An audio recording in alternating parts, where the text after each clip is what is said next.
اعلان گردیدن سالهای 2019-2021 سالهای رشد دهات سیاحی و هنرهای مردمی از مسئولین ساحه ورزش تقاضا می‌نماید که در سمت عملی کردن تدبیرهای سری وقتی چاره‌های ضروری را در عمل پیاده نمایند.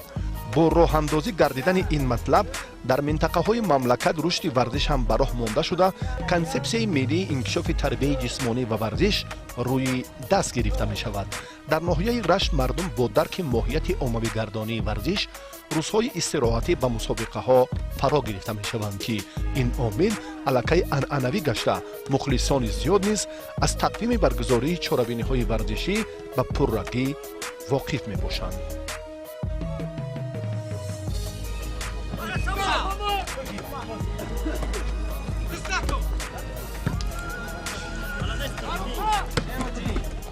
با تشبث و ابتکاری بخش کار با جوانان ورزشی ناحیه رشت دوام هر هفته روزهای شنبه یکشنبه در همه جماعت‌های شهرک و دهات ناحیه مسابقه‌های گوناگون والیبال از روی نمودهای والیبال، گوشتین، فوتبال، پایگاه اسب‌دوانی برگزار گشته ایستاده است.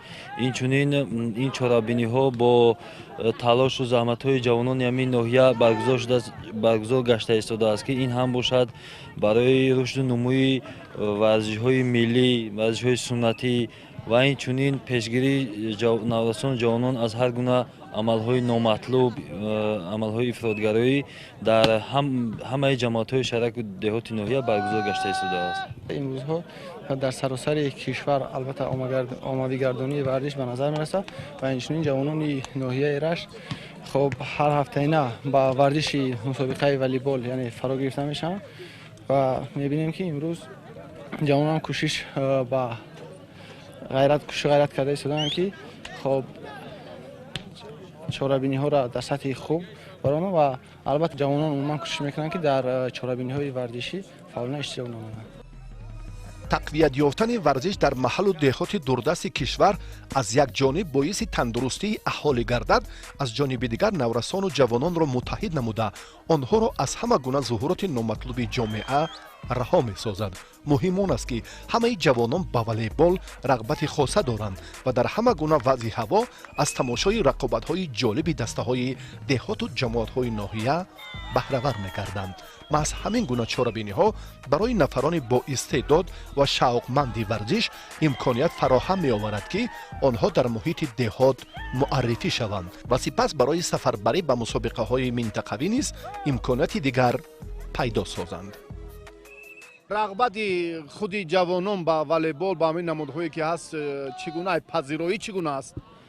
بسیار خیلی خوب است که این تشبث و این چنین اقدام همین جوانان هست که در همه دهه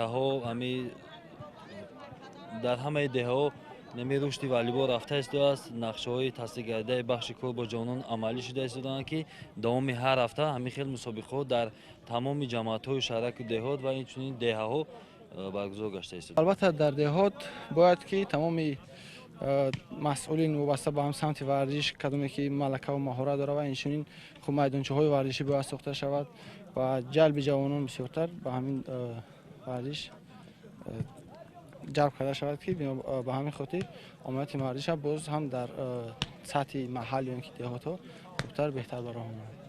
آیسته آیسته دسته هم فکر که کوشش میکنن که در آینده نیست سر لباسی یگانه باشه برای مسابقه ها را خب در سطح خوبتر بهتر گرداندن و اینچنین مسئولین هر یک دهات یا اینکه سرپرستان دسته هم خب با همین عقیده که در آینده خوبتر بهتر کنن اویدی مثلا در سطح خوبتر بهتر گذراندن همین چاره‌بینی‌های ورزش در سطح محل‌ها یا که ناحیه. هنگام ثبت نمایش مرحله اول مسابقه را ما امکان تماشا نمودن داشتیم که آن هم بسیار پرشور و دیدنی بود. راستی فضای دهه برای ثبت و تهیه برنامه آنقدر سازگار هم نباشد، اما اتفاقی و متحدی و رابطه‌های زیش جوانان دهه‌های اطراف و اینچنین تشکیل یک محفل زیبای و دیدنی ورزش اعتماد کس را برای اراده قوی فرزندان وطن دوست و مهم‌پرور که از حساب صاحبکاران نفران غمخوار دهه‌ها چنین چانه‌بینی‌های عمومی ورزشی را تشکیل می‌نمایند شایسته قدرشناسی هم بوده می‌تواند.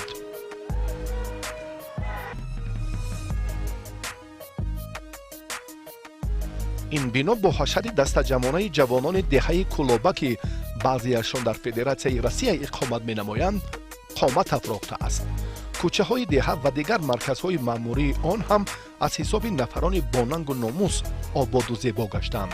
дар тамоми рӯзҳои истироҳатии фасли зимистон чунин чорабиниҳои оммавӣ варзиширо онҳо ташкил менамоянд ва ғолибонро ба ҷоизаҳои қиматнок ҳам сарфароз намуда нафарони сазоворро низ ҳавасманд менамоянд ки ин самтро пешаи кори доимии худ намоянд.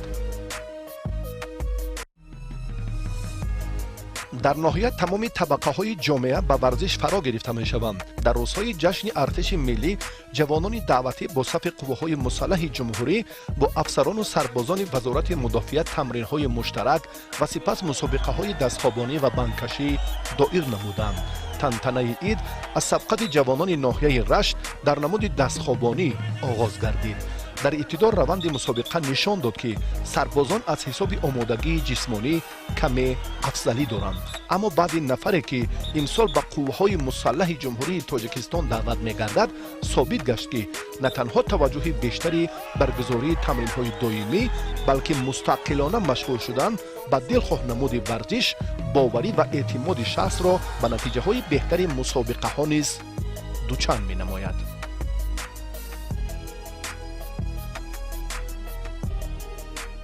мусобиқаи бандкашӣ низ дар миёни ду дастаи қавӣ ки яке аз ҳисоби сарбозон ва дигаре аз ҳисоби ҷавонони ноҳия ташкил карда шуда буд бисёр пуршиддат сурат гирифт. дар ҳама даврҳо сарбозон афзалии маҳорати худро бар аъло нишон дода тавонистанд. дар оғоз ҳайатҳо 5 нафарӣ ва баъдан 10 нафарӣ мусобиқаи бандкаширо доир карданд. талоши сарбозон дар рақобати даставӣ аз он ҷиҳат фарқкунанда буд ки онҳо ин корро дар ҳама ҷашнҳои милливу давлатӣ роҳандозӣ менамоянд ва аз миёни 300 нафар сарбоз аллакай дастаи мунтахаб низ таъсис ёфта нозукии варзиши бандкаширо хуб аз бар намуданд.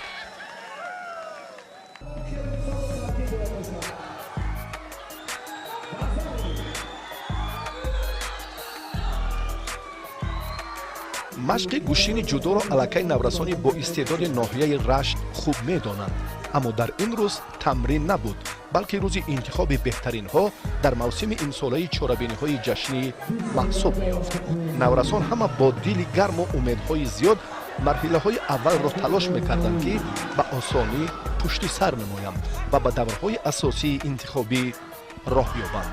аз ин хотир дар ин толори кӯчак ҳам шодӣ буду ҳам гирья ва ҳам ноумедию рӯҳбаландии наврасони ояндаи варзиши ҷудои ноҳияи рашт. намояндагони аксари ҷамоатҳои ноҳия тайёрии хуб доштанд, вале аз сабаби кам доир намудани мусобиқаҳои ҷудо онҳо бештар ба усули тарзи истифодабарии навъи маъмули гӯштини миллӣ такя мекарданд. асос он аст ки дар деҳот новобаста аз шароит ва имкониятҳои сайқал додани ҳунар завқи баланди кӯдакону наврасон ба омӯзиши ин варзиши суннатии гӯштингирӣ хеле авҷ гирифтааст. аз ин хотир метавон деҳотро сарчашмаи кашфи чеҳраҳои асили гӯштин номид. наврасон ба натиҷаҳои сабқатҳо таваҷҷӯҳи зиёд дошта бошанд ҳам, аммо ба худ боз нақшаҳои зиёде доранд ки барои амалӣ гардиданашон умедвориҳои бештар доранд. наврасон ба натиҷаи сабқатҳо таваҷҷӯҳи зиёд дошта бошанд ҳам, аммо ба худ боз ҳам нақшаҳои зиёде доранд ки барои амалӣ гардиданашон боз ҳам талошу кӯшишҳои зиёд хоҳанд кард.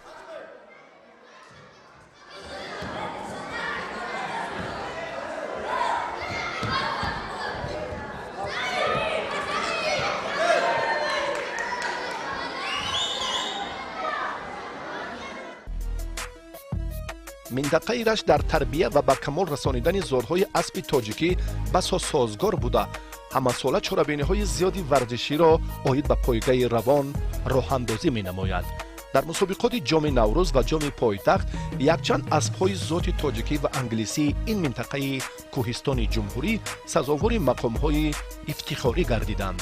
чобуксаворони ноҳияи рашт дар фасли сармо ба анъанаҳои ниёгон махсусан пойгаву аспсаворӣ мароқи бештар доранд.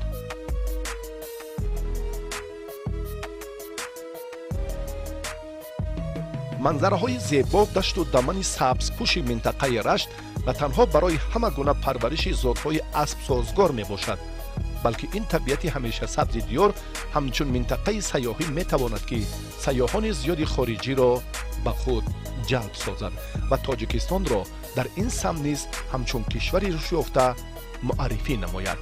бесабаб нест ки мунтахаби наврасони ҷудои мамлакат ҳам барои баргузории тамринҳои худ ин макони зеборо интихоб намуданд. мафҳуми варзиш дар маҳал баръалом мушоҳида мегардад. муҳаббати мардум ҳам ба чобуксавориву аспдавонӣ, пойгаю ҷасорати майдонҳои набард беандоза зиёд мебошад. маҳз ҳамин омил ба он сабаб мешавад ки бидуни даъвату нақшаи тақвимии чорабиниҳо дар ҳама рӯзҳои истироҳатӣ чобуксаварону варзишгарони деҳаҳои ҷамоати Навобод ба ҳам омада маҳорату матонати худро нишон медиҳанд. вақте ки муҳаббат ба варзиш дар минтақаҳои зиёди ҷумҳурӣ зоҳир мегардад, барои оммависозии варзиш ва солимгардонии аҳолии кишвар ҳам заминаи мусоид ба вуҷуд хоҳад омад. умедворем ки ин рукни таҳкимбахшандаи саломатӣ дигарбора ҳам дар ин минтақаи мамлакат раштон замин авҷи тоза пайдо менамояд.